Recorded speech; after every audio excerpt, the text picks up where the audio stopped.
Tips atau kiat calon kepala daerah dalam berkomunikasi dengan warga masyarakat atau dengan konstituen. Sekarang ini banyak sekali konten-konten yang dibuat oleh sosok atau kandidat atau tokoh yang saat sekarang sedang mencalonkan diri sebagai bupati atau gubernur begitu, yang divisualkan seolah-olah dekat dengan warga masyarakat atau mungkin berusaha mendekati warga masyarakat dengan ya janji-janji manisnya begitu. Cuma saya melihat ada beberapa hal mendasar yang menurut saya terlihat atau terkesan masih ada jarak dengan warga masyarakat, masih canggung, masih itu hanya kelihatan banget itu pencitraan, tidak menggambarkan dirinya sendiri yang memang dekat dengan masyarakat.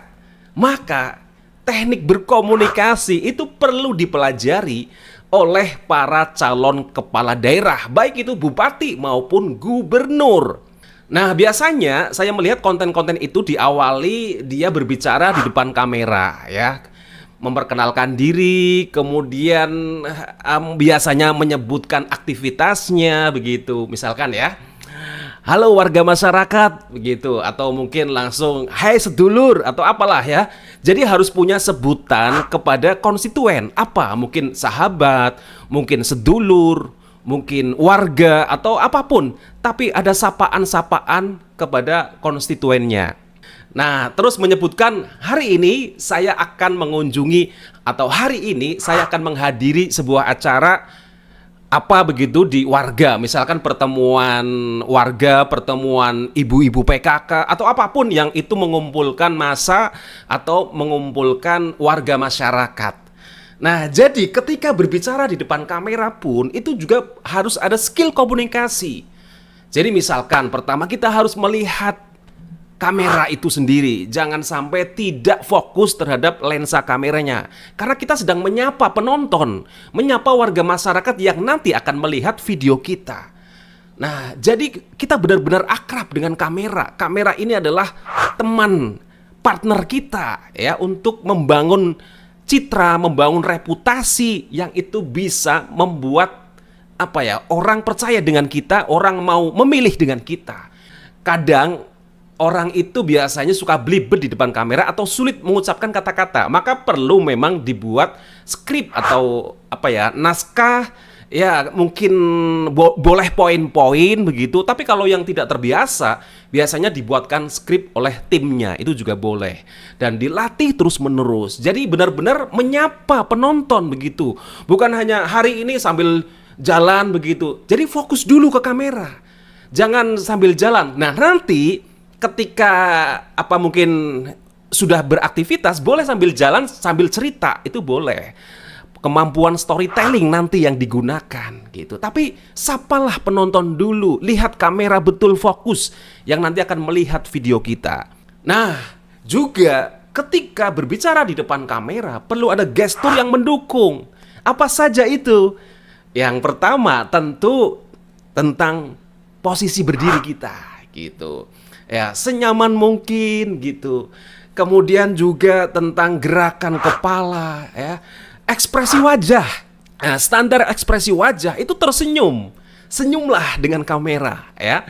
Kemudian juga kontak mata. Kita terus untuk menjaga fokus pandangan kita ke kamera, karena kita sedang menyapa audiens, menyapa penonton yang nanti akan melihat video kita di media sosial. Gitu, ekspresi wajah, terus gerakan mulut. Ya, itu menandakan artikulasi kita jelas, intonasi dimainkan begitu, vokalnya jelas, ada aksentuasi kata-kata yang memang kita anggap penting, kemudian kita tekan begitu, ada stressing ya. Itu gerakan mulut kita terlihat artikulasinya. Nah, kemudian yang penting juga gerakan tangan.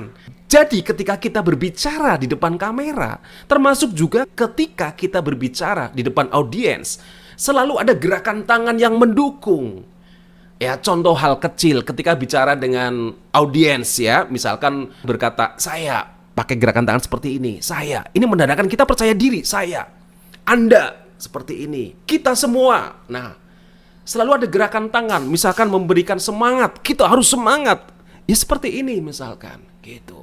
Nah, jadi selalu ada gerakan tangan. Ya, gerakan tangan standar ya, ketika kita mau memulai, biasanya diawali begini, tertutup seperti ini misalkan ya, begini boleh, atau begini boleh, terus buka tutup boleh ya. Tapi ketika sepanjang kita berbicara, bagusnya selalu tangan terbuka dan di depan.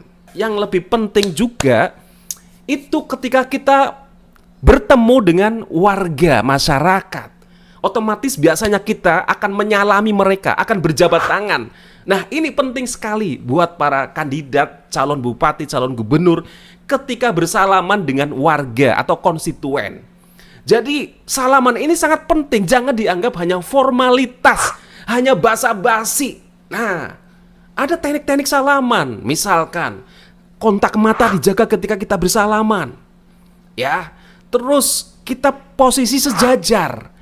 Nah, kemudian ketika salaman itu juga ada tekniknya. Pegang erat-erat betul ya.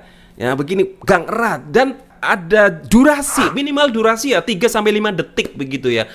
Tek, tek, tek. Nah, kalau bisa digerakkan ketika gini ya. Maksimal 3 kali. Tek, tek, tek gitu. Jadi, yang kita ajak salaman, yang kita ajak jabat tangan, merasakan kehangatan, merasakan keakraban dari kita gitu. Nah, kemudian selalu menatap wajahnya tadi, menatap matanya gitu. Kita menyapa betul. Nah, baru terlontar kata-kata dari kita, misalkan apa kabar. Nah, bagus sekali kalau kita bisa mengenal namanya, mengucapkan namanya begitu. Apa kabar Pak Rudi misalkan, apa kabar Pak Ridwan begitu ya. Itu keren kalau kita tahu namanya. Tapi kalau tidak tahu, bisa kita tanya namanya begitu. Dengan Bapak siapa? Nah, boleh gitu.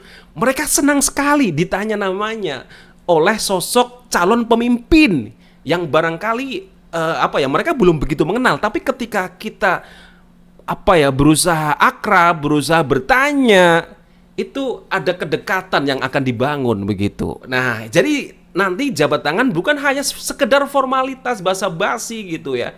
Dan menurut saya ajang salaman ini menurut saya sangat penting daripada ya calon kandidat ini berkoar-koar orasi di panggung, di podium, kadang nggak didengarkan.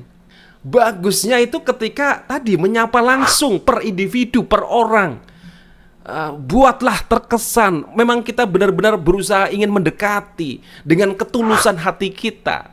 Maka jangan canggung begitu. Keren, semua diajak jabat tangan itu keren. Mending menghabiskan waktu jabat tangan daripada hanya orasi, janji-janji, kampanye. Itu kadang nggak didengar. Nah, tetapi memang ketika kita melakukan orasi atau kampanye, itu menurut saya jangan selalu obral janji, program-program yang kadang itu sulit dilakukan. Mending menyapa mereka, mengapresiasi mereka, lebih menyentuh biasanya ya. Jadi sentuhlah dengan kata-kata yang bisa menyentuh hati dan perasaannya. Jangan terlalu membawa mereka pada hal-hal yang intelektual, kemudian hal-hal yang sifatnya harus mikir begitu. Jadi usahakan ketika kita hadir, calon pemimpin ini membawa kesan yang baik, itu komunikasi yang baik, keakraban terbangun, kepercayaan terbangun, itu yang penting. Nah, silakan ya membuat konten-konten yang menarik, yang sekreatif mungkin boleh, tapi sekali lagi jangan canggung ketika berbicara di depan kamera. Juga termasuk ketika menyapa warga, berjabat tangan dengan warga, menyalami warga. Ketika kita orasi sambutan, usahakan benar-benar dengan kata-kata yang efektif, menyentuh betul dengan kondisi mereka, kita paham betul dengan karakter, dengan budaya. Sekian saja konten saya, semoga bermanfaat. Sampai jumpa di konten berikutnya.